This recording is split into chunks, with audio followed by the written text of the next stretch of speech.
सफल होने की चाहत रखने वाले हमेशा सफल नहीं होते, लेकिन सफलता को निश्चय करने वाले हमेशा सफल होते हैं। और भगवान भी उसी की मदद करता है जो सफल होना चाहते हैं, जो अपने जीवन में कुछ कर गुजरना चाहते हैं। मैं सुमन सर आप सभी का करंट अफेयर के डेली सीरीज में आप सभी का स्वागत करता हूं।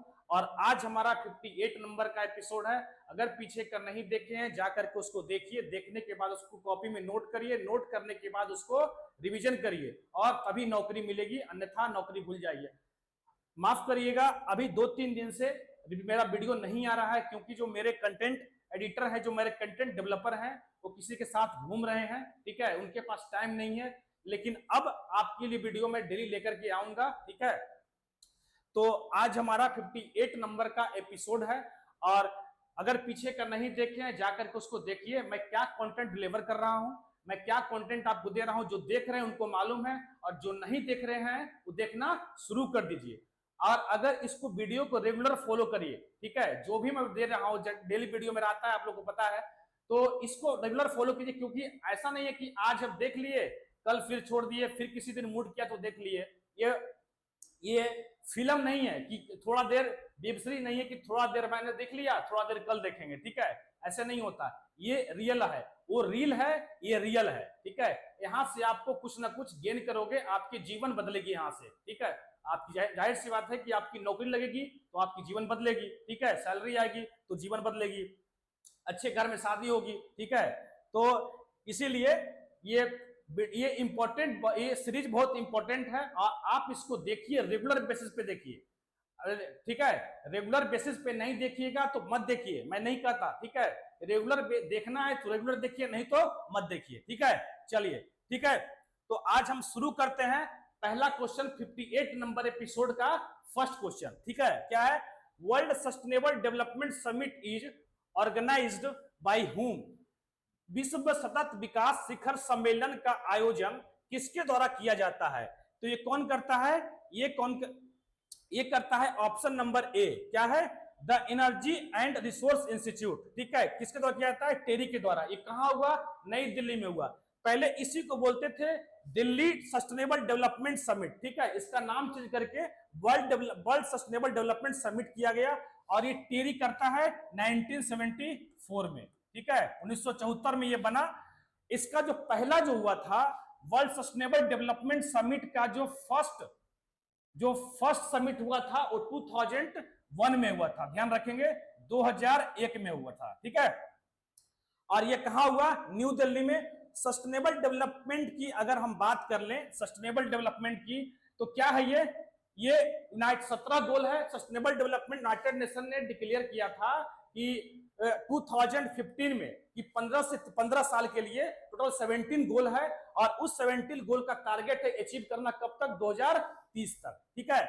अब सस्टेनेबल डेवलपमेंट की बात कब कही गई? देखिए एक डेट याद रखिएगा, 1987, 1987, ठीक है, 1987। इसमें होता है, एक रिपोर्ट आती है, यूनाइटेड नेशन की एक इन्वायरमेंटल बॉडी है, वर्ल्ड इन्वायरमेंटल डेवलपमेंट, ठीक है, world commission of environmental development एक बॉडी है। उसने एक रिपोर्ट जारी किया 1987 में जिसका नाम था ब्रंटलैंड रिपोर्ट। क्या था? ब्रंटलैंड, BRUNTD, ब्रंटलैंड रिपोर्ट, ठीक है। इस रिपोर्ट का नाम था, दरअसल इस रिपोर्ट के जो समिट हुआ था world commission of sustainable development, इसके चेयरमैन थे ब्रंटलैंड, ठीक है।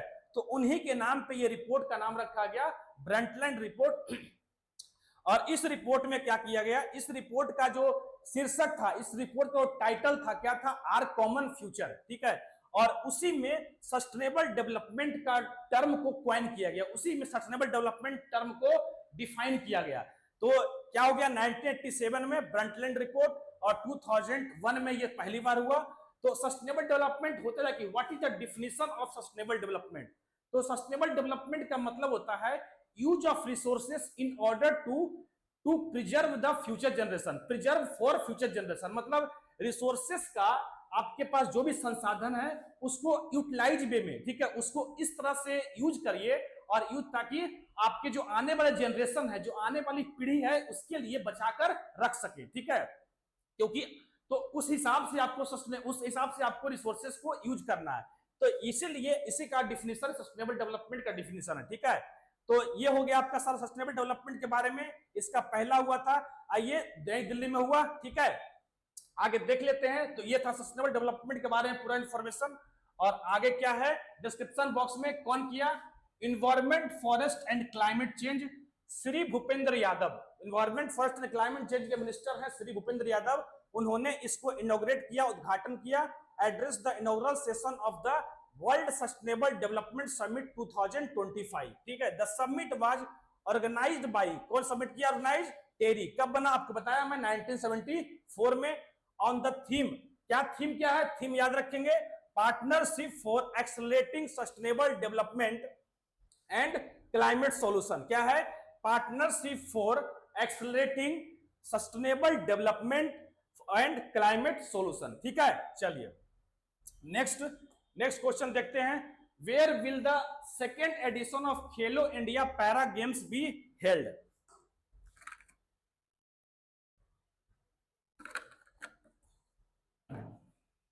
हाँ, खेलो इंडिया पैरा गेम का जो है दूसरा संस्करण का आयोजन कहां होगा। ये होगा, देखो ये कहां होगा, ये होगा न्यू दिल्ली में होगा। इसका पहला संस्करण भी न्यू दिल्ली में हुआ था और इसका दूसरा संस्करण भी न्यू दिल्ली में होगा। डिस्क्रिप्शन बॉक्स में देख लेते हैं। UN minister of youth affairs and sports doctor Mansukh Mandaviya announce the second edition of Khelo India, ठीक है, पैरा गेम 2025।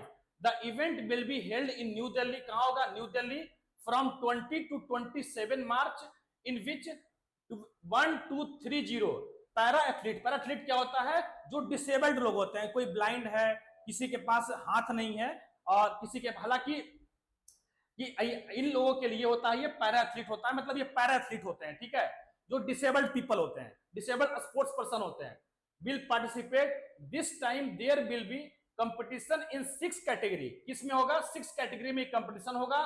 कौन कौन, पारा आर्चरी, आर्चरी मतलब होता है निशानेबाजी, ठीक है, पारा athletics, para badminton, para power lifting, para shooting और टेबल टेनिस। तो ये 6 कैटेगरी में ये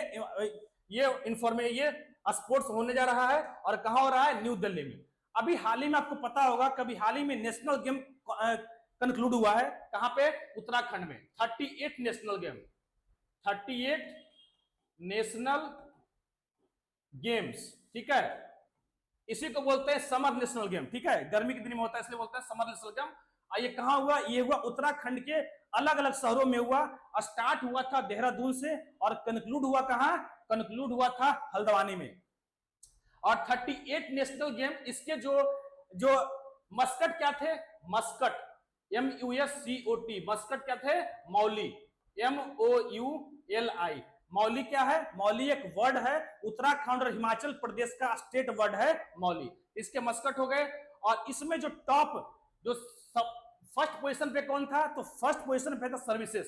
फर्स्ट रैंक किसका आया, सर्विसेज का। सर्विसेज कहने का मतलब यह है कि आर्मी, नेवी, एयरफोर्स के पर्सनल थे इसमें, ठीक है, सर्विसेज, इसमें फर्स्ट रैंक आया। सेकंड किसको मिला, महाराष्ट्र को, महाराष्ट्र, ठीक है। थर्ड किसको मिला, तो थर्ड मिला हरियाणा को, हरियाणा, ठीक है, थर्ड हरियाणा को। और जिसको देखिए, एक राजा भालेंद्र सिंह ट्रॉफी होता है, राजा भालेंद्र सिंह ट्रॉफी। इस गेम में जिसको पहला पोजीशन, जिसको फर्स्ट रैंक जिसका आता है, उसको मिलता है राजा भालेंद्र सिंह ट्रॉफी। तो किसको मिला, सर्विसेज को मिला राजा भालेंद्र सिंह ट्रॉफी, क्योंकि फर्स्ट पोजीशन में कौन था, सर्विसेज था, ठीक है। तो ये हो गया आपका नेशनल गेम 38। 39 पूछे कि 39 कहां होगा, तो 39 होगा आपका मेघालय में, मेघालय, ठीक है, मेघालय होगा। अगर 37 कहां हुआ था, तो 37 पूछ लेंगे, तो 37 अगर पूछेंगे आपसे एग्जाम वाले, तो क्या लिखेंगे, 37 हो गया गोवा में, ठीक है। चलिए next, Where was the an agreement signed between India and Nepal recently to increase the cooperation in the field of water sanitation and waste management, ठीक है। तो कहां हुआ है ये हुआ है न्यू, मतलब कि इंडिया और नेपाल के बीच जो है वाटर सैनिटेशन, मतलब वाटर की स्वच्छता और वेस्ट मैनेजमेंट मतलब कूड़ा करकट के लिए जो है जो भी अवशिष्ट पदार्थ हैं उसके लिए मैनेजमेंट के लिए, ठीक है। ये किसके बीच हुआ है? तो इंडिया और नेपाल के बीच हुआ। और हुआ कहाँ ये हुआ आपका न्यू दिल्ली में। कहाँ हुआ? ठीक है, signed an agreement recently New Delhi, India and Nepal signed the agreement to enhance the cooperation in the field of water sanitation and waste management. Under this agreement, both the countries will cooperate in waste and water resources management and will work jointly on the water quality improvement, artificial recharge and rain water harvesting. आपको इतना याद रखने की जरूरत नहीं है, आपको बस याद रखना है कि वाटर सैनिटेशन और वेस्ट मैनेजमेंट क्वेश्चन पूछा जाएगा कभी हाल ही में किस कंट्री के साथ इंडिया ने water sanitation and waste management के लिए एक कोऑपरेशन किया है, एक डील साइन किया है, तो कौन है? वो नेपाल के साथ किया है। कहां हुआ? ये हुआ न्यू दिल्ली में। अगर हम नेपाल की बात कर लें तो नेपाल का लोकेशन क्या है? देखिए ये है नेपाल, ठीक है। इसके अगर वेस्ट साइड में क्या है? उत्तराखंड, ध्यान रखेंगे वेस्ट साइड में उत्तराखंड है। अगर नीचे बात करें तो यूपी है, यहां बिहार है, यहां पे वेस्ट बंगाल है, ठीक है, वेस्ट बंगाल है। इधर क्या है? सिक्किम है, सिक्किम, ठीक है। तो नेपाल से कितने इंडियन स्टेट का बॉर्डर लगता है? तो 5 स्टेट, उत्तराखंड, उत्तर प्रदेश, बिहार, वेस्ट बंगाल और सिक्किम, ठीक है। नेपाल में अभी 2 फेस्टिवल मनाया गया, एक है गद्दी मई फेस्टिवल, नेपाल की कैपिटल आपको पता है काठमांडू है। एक है गद्दी मई फेस्टिवल, गद्दी मई फेस्टिवल, ठीक है, गद्दी मई फेस्टिवल। दूसरा है बेल विवाह सेरेमनी, बेल विवाह सेरेमनी, ठीक है। दोनों कहां मनाया गया? ये दोनों मनाया गया नेपाल में, गद्दी मई फेस्टिवल और बेल विवाह सेरेमनी अभी हाल ही में नेपाल में मनाया गया है। बेल विवाह सेरेमनी में क्या होता है कि इसमें एक थोड़ा सा अनयूजुअल है, ये वुमेन इंपावरमेंट के लिए, मतलब महिला सशक्तिकरण के लिए ये होता है। जो बेल होता है ना, बेल जो इसका आप लोग जो इसको बोलते हैं वुड फ्रूट बोलते हैं, बेल आप समझते हो कि बेल एक फ्रूट होता है, तो उसी से शादी होता है। पहले लड़की जब 5 to 9 ईयर, 5 से 9 साल के लड़की का शादी सबसे पहले क्या होता है? बेल से होता है। ऐसा माना जाता है कि बेल में विष्णु भगवान का निवास होता है, ठीक है। तो पहले बेल से शादी होता है, तब मतलब कि बेल से शादी हुआ, इसका मतलब डायरेक्ट भगवान से शादी हो गया उसका, ठीक है। उस लड़की का शादी डायरेक्ट भगवान से हो गया। फिर शादी होता है सन से, ठीक है। मतलब इस बेल विवाह सेरेमनी में एक लड़की 3 से शादी करती है। पहले होगा बेल से, फिर हो गया सन से, सूर्य से, उसके बाद होता है उसके फ्यूचर हस्बैंड, जो ह्यूमन हस्बैंड होंगे उससे होता है, ठीक है। तो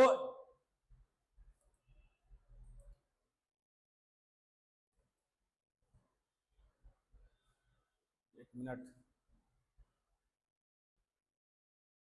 तो बेल विवाह तो उससे होता है, ठीक है। और तो बेल से हो गया, उसके बाद किससे हुआ? उसके बाद विष्णु बेल सन से हो गया, और फिर फ्यूचर हस्बैंड से होता है। तो ऐसे करके 3 शादी होता है। मतलब इसका कहने का मतलब यह है कि अगर मान लिया जाए किसी लड़की का हस्बैंड की डेथ हो जाती है तो उसको विडो नहीं माना जाएगा, मतलब उसको विधवा नहीं माना जाएगा, मतलब उसको समाज में एक हीन दृष्टि से नहीं देखा जाएगा। तो आफ्टर ऑल कहने का मतलब ये कि महिला सशक्तिकरण के लिए ये बेल विवाह सेरेमनी होता है, ठीक है। तो 3 से शादी किया, किससे आपके हो गया बेल से, उसके बाद सन से, उसके बाद फ्यूचर हस्बैंड ह्यूमन हस्बैंड से, ठीक है। चलिए नेक्स्ट देखते हैं। तो ये हो गया गद्दी मई फेस्टिवल और बेल विवाह सेरेमनी, दोनों होता है कहां? नेपाल में। नेक्स्ट क्वेश्चन क्या है? Where was the emergency Arab summit held recently? ये कहां हुआ है? ये हुआ है कैरो में, ठीक है।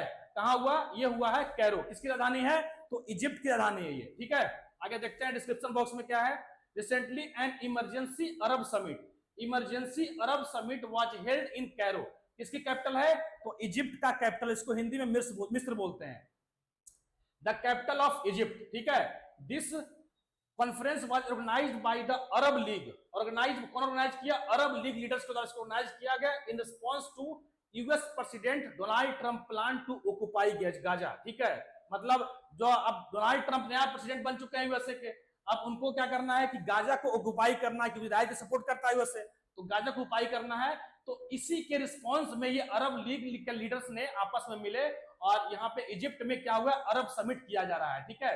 The conference was mainly discussed major issue such as Palestine dispute, Syria crisis, क्या क्या हो गया, Palestine dispute, Syria crisis, Yemen war, economic cooperation and Sudan crisis. तो इन सब मैटर पे, इन सब चीजों पे, मतलब इन सब इश्यूज पे क्या हो गया, यहाँ पे बात होगी।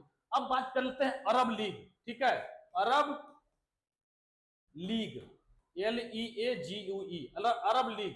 अरब लीग पूछा है कि कब बना, तो ये बना 22 मार्च 1945 को बना, ठीक है।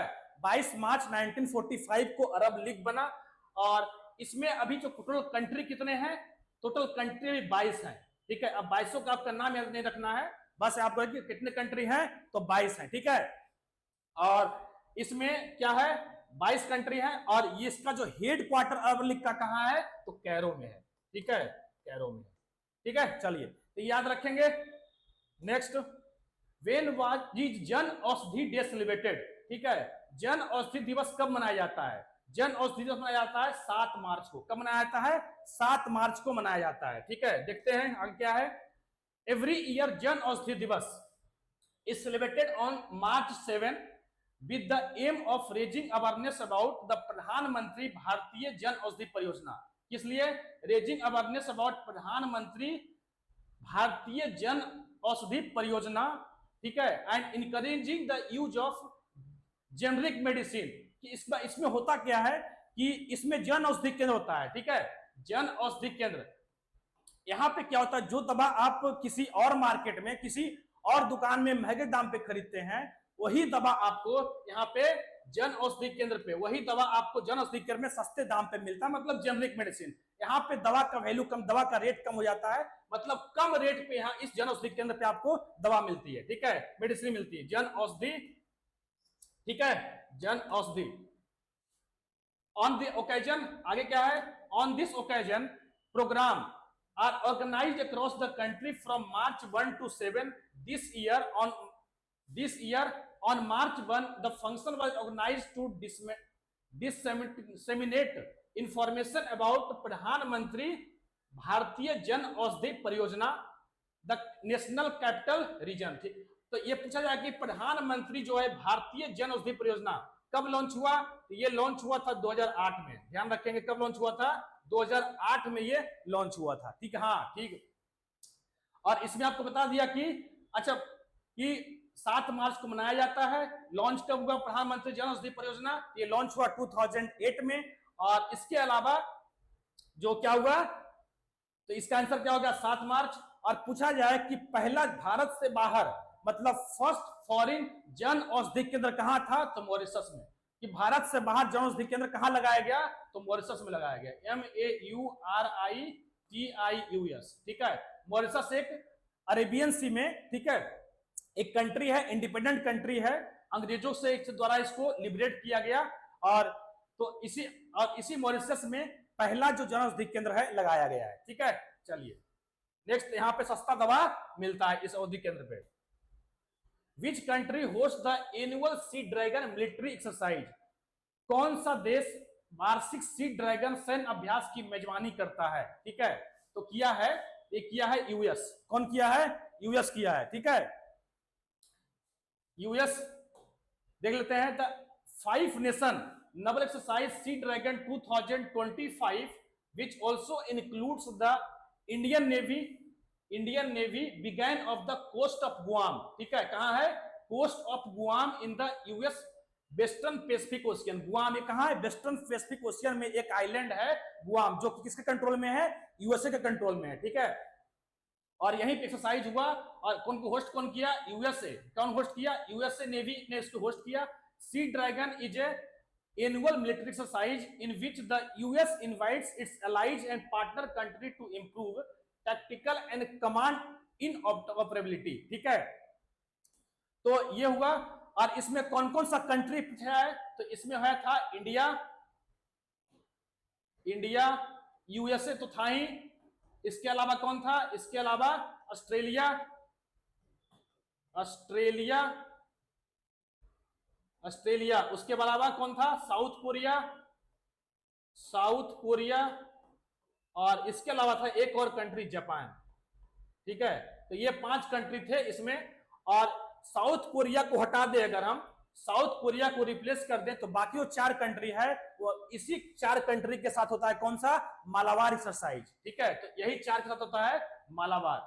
मालाबार में मालाबार एक्सरसाइज होता है, और इस मालाबार में साउथ कोरिया को छोड़ करके बाकी कंट्री होते हैं। ठीक है, तो कहां हुआ? यूएसए में। और होस्ट हुआ, होस्ट कहां हुआ? गुआम आइलैंड, यूएसए का पार्ट है। कहां है? Western Pacific, western Pacific ocean. चलिए next, who released the wealth report 2025?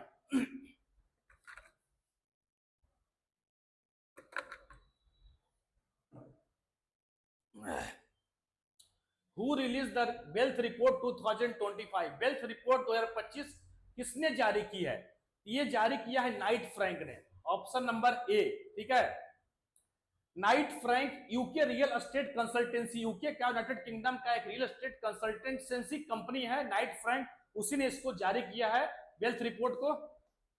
ठीक है, according to 19th wealth report 2025 India has emerged as the 4th, India का रैंक किसमें? वेल्थ रिपोर्ट का मतलब ये हो गया कि किस देश में कितना धन है। ठीक है, तो India has emerged as a 4th largest, कौन है? 4th largest global wealth hub in the world, coming after the United State. किसके बाद? यूएसए। पहले पे कौन हो गया? यूएसए, दूसरे पे चाइना, तीसरे पे जापान, और चौथे पे कौन है? तो इंडिया है। ठीक है, the number of high net worth individuals in the country is projected to grow from 8, याद रखने की जरूरत नहीं है कितना ग्रोथ हुआ है, 6% का ग्रोथ हुआ है। और इसमें उसको डाला गया है, ध्यान रखेंगे, इस रिपोर्ट में उसको डाला गया है जिसके पास 10 मिलियन डॉलर्स की से ज्यादा है। मतलब इस रिपोर्ट में उसी का नाम है, ठीक है, जिसके पास 10 मिलियन डॉलर, ठीक है, 10 मिलियन डॉलर से धन जिसके पास ज्यादा है, मतलब 10 मिलियन डॉलर से धन जिसके पास ज्यादा है, उसी को इसमें इस रिपोर्ट में इंक्लूड किया गया है।